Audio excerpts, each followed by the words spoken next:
ሰላም እንዴት አላችሁ ወዳጆቼ? እንዴት ከርማችኋል? ዛሬም በአዲስ ቪዲዮ ተገናኝተናል። ዛሬ የማዘጋጅላችሁ የቡላና ከቸኮሌት የሚዘጋጅ አጥሚት ነው። ስለዚህ እዚህ ጋር 1 ሊትር የአልመንድ ወተት ተጠቀማለሁ። እናንተ የእንስሳት ተዋጽኦ ወተት መጠቀም ትችላላችሁ፣ እንዲሁም የሶያ ወተት መጠቀም ትችላላችሁ። ስለዚህ እንደዚህ እናደርግና እሳታችንን እንለኩሳለን።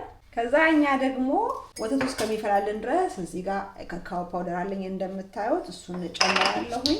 ከቡላው ጋር ደባልቄ አንድ ላይ አዋህደዋለሁኝ። ቡላው 2 ማንኪያ ቡላ ዱቄት ነው። ይሄኛው ደግሞ እንደዚህ ከግማሽ ጨምራለሁኝ። ውሃ ጨምርበትና አንድ ላይ በደንብ አድርጌ መተዋለሁ። አሁን መፍላት ጀምሯል። እንደዚህ እንደምታዩት ይታያችኋል። የኔ ውህድ ምንም አይነት ጓጓላ የለውም። እናንተ ጓጓላ አለው ብላችሁ የምታስቡ ከሆነ በማጥለያ አጥላችሁ ጨምሩት። እኔ ግን በጣም ጥሩ ስለሆነ እንደዚህ እንዳለ እንዲጨምርና አዋህደዋለሁ።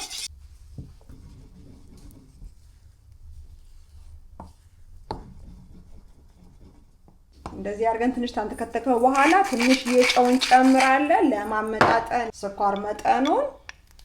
እንደዚህ አድርገን ደግሞ ከላይ ማር እናደርጋለን። እናንተ የምትፈልጉ ከሆነ የቫኒላ ቃና መጠቀም ትችላላችሁ። እኔ ግን ንጹህ የቡላውና የካካኦ ቃና ብቻ በቂ ሆኖ ስላገኘሁት ምንም ሳልጨምር የምሰራው። በእንደዚህ አይነት መልኩ በደንብ ተንተክትኮልኛል የምፈልገውን ያክል። ስለዚህ እሳቱን አጠፋና በዚህ አበቃለሁኝ።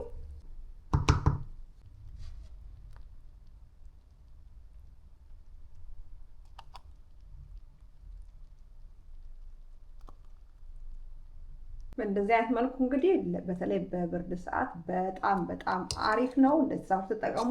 በተለይ ለልጆች ጉንፋን ምናምን ሲይዛቸው ኃይል ይሰጣቸዋል። ማሩም አልመንዱም ካካኦም የራሱ የሆነ ጥቅም አለው። በእንደዚህ አይነት መልኩ እንግዲህ ምግብም አልበላ ሲላቸው ጠገን ያደርጋቸዋልና እንደዚህ ሰርታችሁ ተመገቡ፣ ተጠቀሙ ብዬ እላለሁኝ። በጣም አሪፍ ነው። ታያችኋል፣ ሞክሩት።